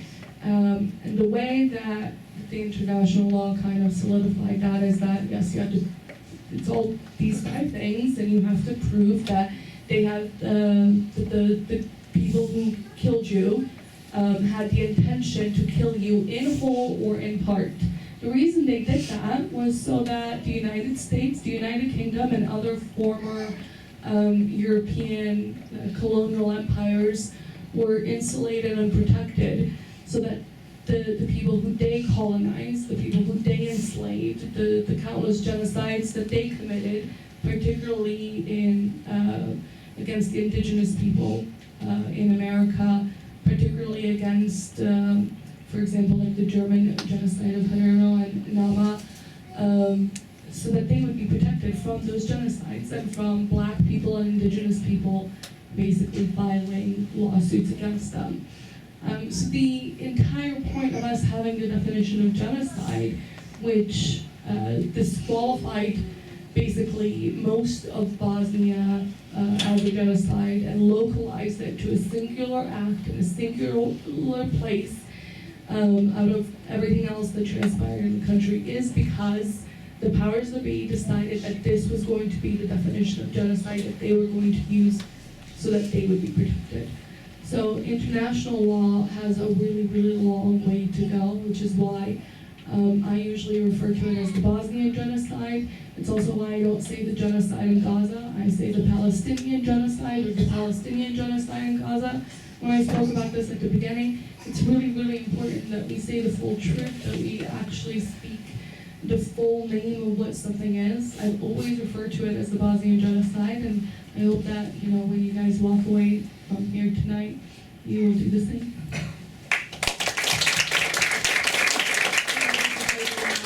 Absolutely. I mean, if you remember, I mentioned at the start that it all boils down to accountability.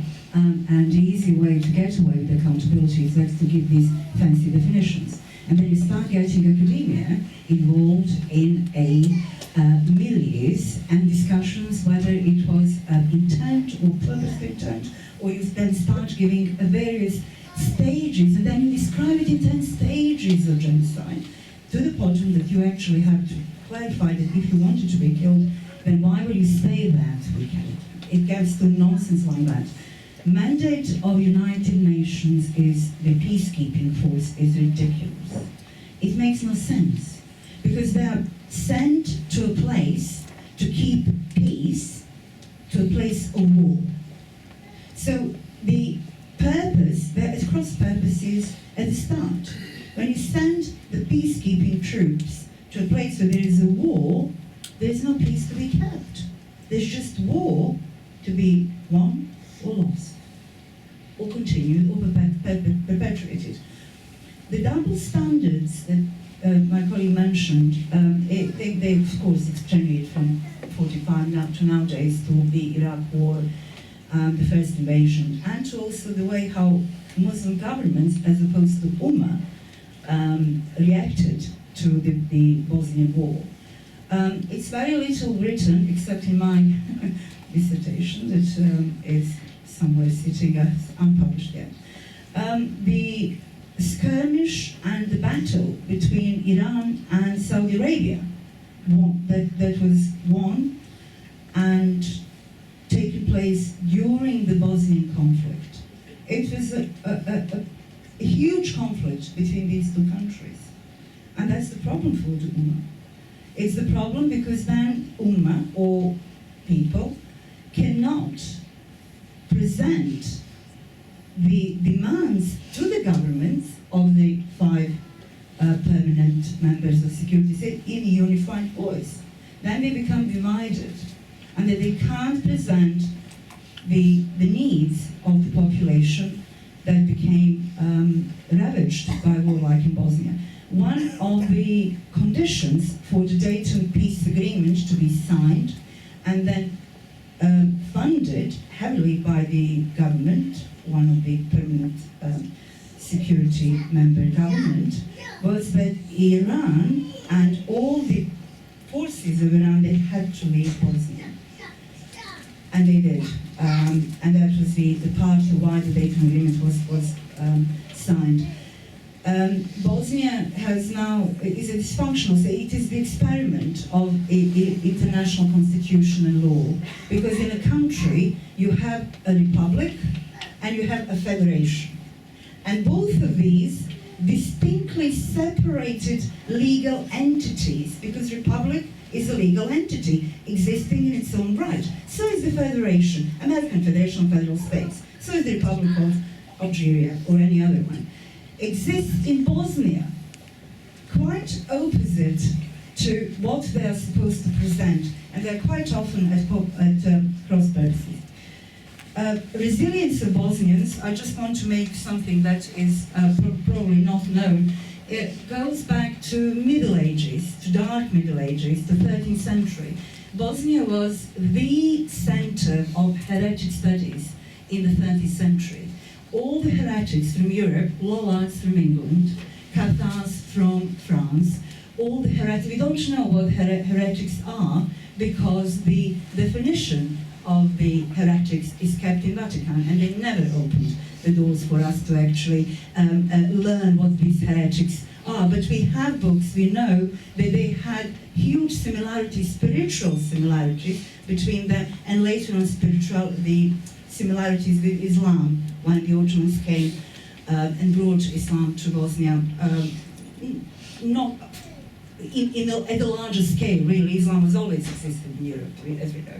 So resilience comes from there, from Bogomils, from the 13th century onwards, and nowadays, because it is a miracle that the country, as dysfunctional as it is, has now its people like that, don't you think so? Right. As you guys know, this is a very rich topic that we're going to keep going if we wanted to, but currently we're going to open the floor for question and answer. There's some questions from you guys. We have very limited time because I do believe we have some food for you guys. So if anyone has any questions, just raise your hands and someone will have a roving mic. This is the roving mic apparently. Thank you. And just fine.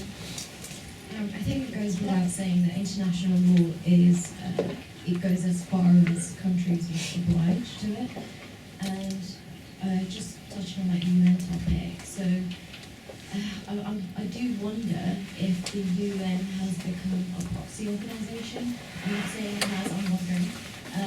And with that said, what do you suggest that we do about it? Like, what do we create a new organisation? Do we create a new system? What's your suggestion? Just a small addition. Can we direct the questions at panelists? I think it's at Aidan. Yeah, sorry. There we go. Can we answer it now? It's a very good question. You know, there was an opportunity to change the UN when the Cold War ended, because the West was so dominant and so powerful that it could exercise control over almost everybody. You know, China at that stage wasn't particularly powerful. Russia was in complete chaos. So at that moment in time, had the West had the will to reform the UN, it could have pushed through significant reforms, but the West chose not to. The West chose not to reform the UN. Now today, in 2024, we live in a very, very different world.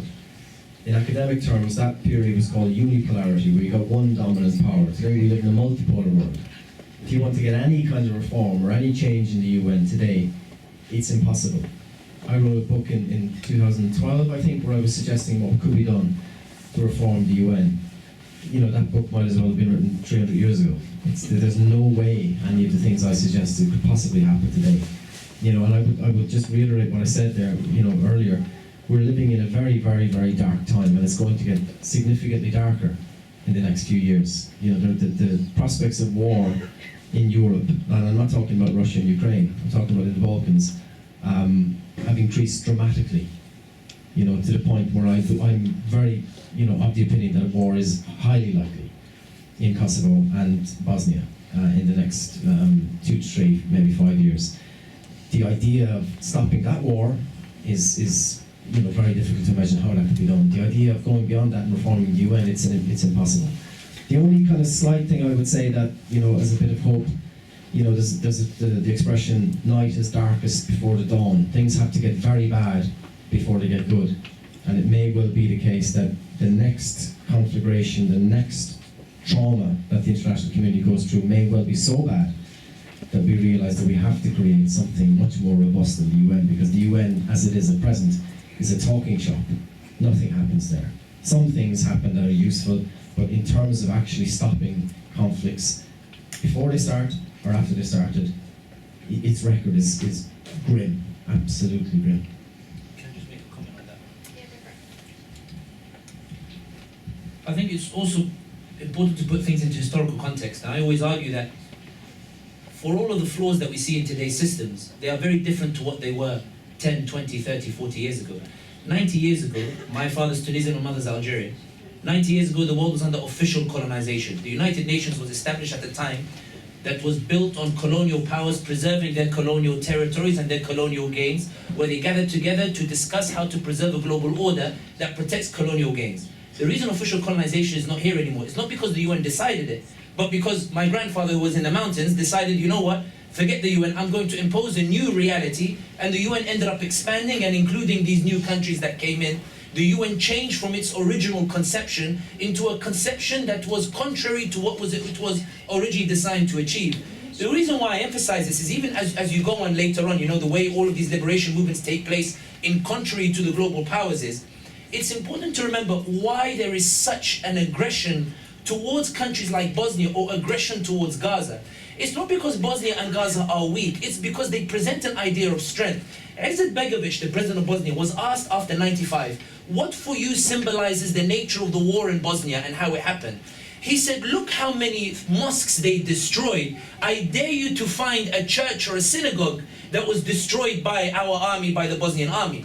Because the problem that the Serbs had with Izetbegovic was he argued for what Bosnia historically represented, a heartland of coexistence between the world's different cultures. There are only two places in the history of Europe that are objectively agreed upon by consensus as model examples of coexistence. They are Sarajevo, the Jerusalem of Europe, and Andalusia. Both, when the Muslims ruled these places, they were considered havens for Christians and Jews to live side by side with the Muslims. The Israeli historian, if we recognize Israel just for the sake of this conversation, views expressed by other speakers on, I don't want to get anyone in trouble.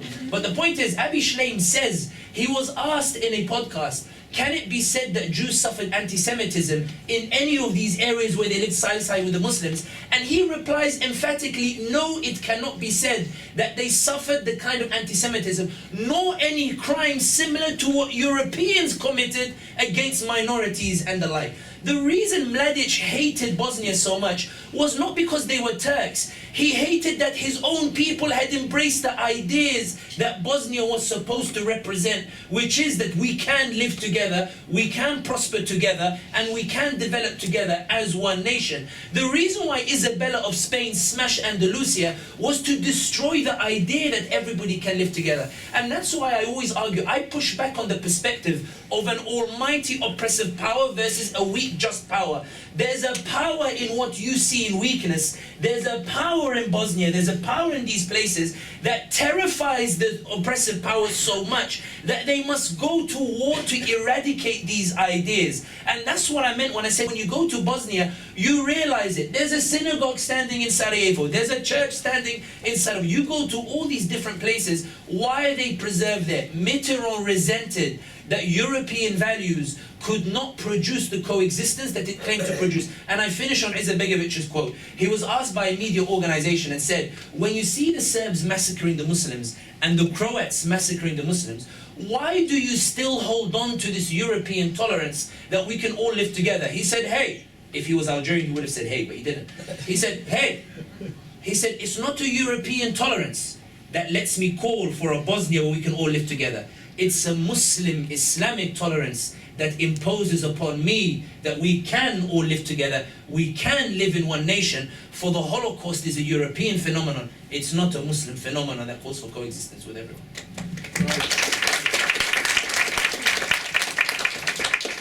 I have an eager guy at the back. Firstly, thank you. Do you need me to have a mic? Your voice is lovely and loud. There we go. Okay, firstly, my thanks to the panel and everybody for your contributions, your stories, and to get us to reflect and to bring us together for this very important day. I have a practical question, which possibly towards Sammy, but anybody else, please feel free to chip in. So I work in education, and one of the things that we're desperately trying to do is to raise awareness about what we're discussing here. One thing I find on month's end, and I'm not saying this is a negative, I receive a letter, a generic letter, about bring your students to Auschwitz. This will cost you £30, flights and accommodation included. Come along, we'll give you a guided tour, this is all there. And that's brilliant and that's fantastic.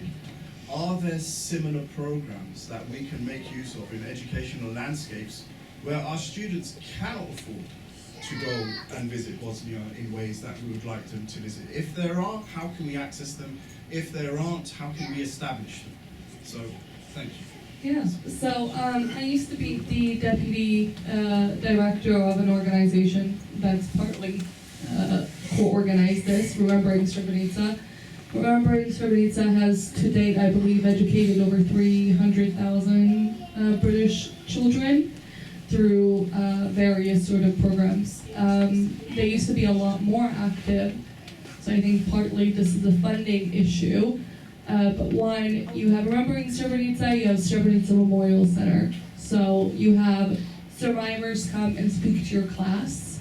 Now, obviously, with Zoom, with Teams, stuff like that, you can have them via the Zoom and the Teams and all of that stuff. I know that they do that. There's an entire curriculum that's already developed that can be utilized. I'm not sure which year group you teach. Is it primary? No, I teach 16 to 19. Yeah, so you teach an older group, yeah. So that's like a bit more difficult. But there's also programs in Srebrenica itself, things like the Srebrenica Summer School. That happens every single year. There are scholarships for students who can't afford it. So even if it's just a few of your students that go each year, I think it's a worthwhile program. They get to talk to survivors, they get to talk to academics, politicians, they really hear from a variety of people. So there are programs out there, they definitely exist. We worked with various sort of universities before, primary schools, secondary schools. I do think that these programs need to be upheld a bit more, they need to be funded a bit better, they need to be expanded. Though I will say in the past 7 years, I think it's done a marvelous job, but I do think that if the Muslim community really wants to learn about these lessons from Bosnia, we want to educate our children. And my daughter, we live in East London. There's a lot of Muslims in East London, which is amazing. And my daughter today held an event at her school by herself, talking about the genocide. It wasn't something that I asked her to do, she wanted to do it. But for all the Muslims in her class, she's in secondary school, very few knew about the Bosnian War and the Bosnian genocide. So a good way to kind of keep our kids involved, I think, is to expand these programs and get in touch with these organizations. I'm also, alhamdulillah, a trustee of an independent Islamic primary school. The organizations that you've mentioned, would they also be able to assist on the primary level? Absolutely, yeah. The primary level, I would say, is actually a lot more expansive than the secondary level. They've done more work at the Remembering Srebrenica has done more work at the primary school level. Srebrenica Memorial Center, which is in Bosnia, and the summer school, that's more appropriate for secondary and college level. But I can get you in contact with them. Thank you. And just to end on a positive note for yourself, what we've been doing from 16 to 19, and you're right, they don't know when we mention it, and they are absolutely shocked that they don't know once we're done with it. But I would like you to know that there is work taking place to ensure that they do know, and inshallah we can continue doing Thank that. you. There is also, in Guildford, there is a Bosnian organisation. I think there are several people here that are going to know exactly a little bit more exact names than myself. I know they organise annual Peace March in Guildford that is a resemblance of what the people who went from Potocari to Peace March from Potocari to Tuzla in Srebrenica, the ones who survived. The people who lead the march are the survivors themselves. They lead the march, they have educational couple of hours to children and also to people who come and join them. And also they have, I think, yes, absolutely, 1 hour of educational trips. And they invited this year people who are not strictly Bosnian to come and join. And I know that they're trying and they want to raise awareness, and they would very, very much welcome children to come there, and I'm sure they would accommodate them. So that would be a really good starting point before they want to go off. Thank you so much. If there are people with pointers, thank you. I just want to mention as well, on the Peace Walk, there is one as well held by Remembering Srebrenica on Saturday, which is after tomorrow, yes. Which also happens annually in London. So if you are local in London as well, that's somewhere that you can, and your kids, join in as well. At 12 o'clock. Regent's Park North is the meeting point, guys, which you can find online at Remembering Srebrenica. And you said your question was practical as well. So we have the Srebrenica, Remembering Srebrenica. If you go on Wizz Air, you will find very cheap tickets to Sarajevo direct from Luton Airport. No, and especially sometimes in October you find, I'm talking 40, 45 pound a ticket per person, without luggage because they're a bit cheap like that. But you add luggage on top. But also, remember also how you tell the story. There's a difference between telling a tragic story and between telling a story of heroic resilience. And this is why, when you were saying other initiatives out there, let me be honest, and I might get in slight trouble of this. The reality is, because of the three presidency system, one presidency always blocks the initiative of the other presidency to push the initiatives required to teach, which is why a lot of the initiatives are grassroots. Srebrenica Memorial started grassroots. These peace marches, they started grassroots, and then they imposed themselves through the grassroots. Even when we did the Halal Travel Guide, the reality is that it was a grassroots, and now you have Yaqeen al-Maghrib from the Americans setting up their own camps to try to teach people the history abroad, because there is an absence of support for this at the government level. But the final advice I'll give this: when you're teaching 16 to 19-year-olds, we realize that if you take them to a museum, they get bored very quickly. But if you start your first day with rafting down the Neretva River, which is beautiful, amazing, like a piece of Jannah on earth. The Arabs, they call Bosnia Jannah on earth. It's literally what they call it. You finish with a barbecue at the end, and you get a Bosnian to tell the story. The first group we ever took, I remember, we're driving towards Mostar, we're entering Mostar, and just outside, Adnan, the driver, says to my wife Sumaya, we have a bit of time. My mother, she doesn't speak English, but she's fascinated by Western Muslims who've come to visit Bosnia. Can we take a detour, visit her, and then we continue to Mostar? Now, Bosnians, for those who know them, these Tatars in particular, it's like, come have my dolma, I'll cook the whole dish for you, and I'll make you a whole table. They sat there until the night, and then we took them to the hotel. At the end of the trip, we asked them feedback form. What's your favorite part? The river rafting? Was it the hiking? Was it the horseback riding? Was it? All of them said it was the dinner we had with Adnan's mother, where she was regaling to us the stories of her time growing up through Adnan as the translator. It's the connection they're looking for, and your whole trip should be about the connection. Start with the rafting as the icebreaker. Let them enjoy Bosnia physically. Take them Srebrenica the next day so they understand what it was before. Take them through Sarajevo the third day. Let them see what it's become. And if you're really, really lovely and ambitious, I always say go towards the western parts. There is a place called Livno. I promise I'll finish here. There's a place called Livno in the west. It's technically, you know, a lot of Croats there or the like. When we went there, they said, we want to take you to show wild horses. I said, Sumaya, I'm driving all this way to see wild horses. She told me, shush, man. I told her, okay. We get there and we're driving up this hill. And they told us, listen, wild horses have their own customs and traditions that you must respect. Customs, traditions. We get there and we wait there for 1 hour.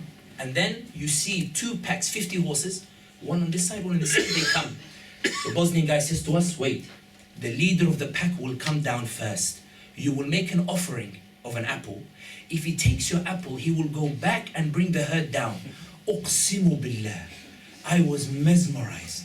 The big horse stallion comes down, eats the apple off your hand. And you're like, what a magnificent beast. Then it goes back up and it brings the whole 50 horses literally down, and they start playing all in front of you. Now, right now you've been spending your money on Switzerland and all these other different random places who don't really care about it. They treat you badly and the passport control, but you like being treated badly because inferiority complex. But when you go to Bosnia and you see these places, but this is what I meant. And what you'll find is, you'll find this. On the first group I took, there was a girl right at the end. And my jokes can be borderline sometimes, I admit. She was crying on the last day of the trip before she flies out back to New York. So I was panicking. Sumayya's going to kill me. We're going to get a bad review on the first group that I take. And I was like, what can I do? What can I do? I don't want to offer a refund because then they all ask refund. I was like, what can I do? Like, what did I say to upset you? I'm really sorry. She said, Sammy, it's not that you who upset me. I said, so what are you crying for? She said, I can't believe I lived 33 years of my life in New York and I never knew what happened to my ummah here. If you can find a way strategic, you know, because communication is strategy. It's like Gaza. People, they're telling me, Sammy, you need new content, bro. You can't keep talking to us about Gaza in the same way. You need new jokes. I wish genocide could change up. I wish we could ask genocide to change instead of the content. But unfortunately, that's the way. So you have to think about how you're putting that forward. Srebrenica is one way, but I promise you, I said this in California. They were like to me, if we go all the way to Bosnia, we need to do Balkan countries. There's no point flying all that way for Bosnia. I said, even if you spent 1 month in Bosnia, it wouldn't be enough because there's so much to see. And if you really want to go back in history, go to Novi Pazar. Novi Pazar means new market. The Austro-Hungarians didn't really get there, but in Novi Pazar, you feel like you're back in time. Jazakallah khair. Thank you very much. On those incredibly practical tips. By the way, I got a Wizz Air flight for £14. Direct. I'm feeling a lot of things right now, admittedly. I'm feeling heartbreak, I'm feeling anger and hopelessness, but also, and I think this is the most strongest one, hope. I feel like I had expected a more solemn event, but I'm feeling like, for the first time in a long time, like things might actually be okay. So with that, I would like to extend my heartfelt thank you to our speakers, our panelists, and everyone here today for listening, for engaging. Please do stick around. We're going to have some delicious food, I believe, at the back, and get to know each other. And see you all on Saturday at the March. Thank you.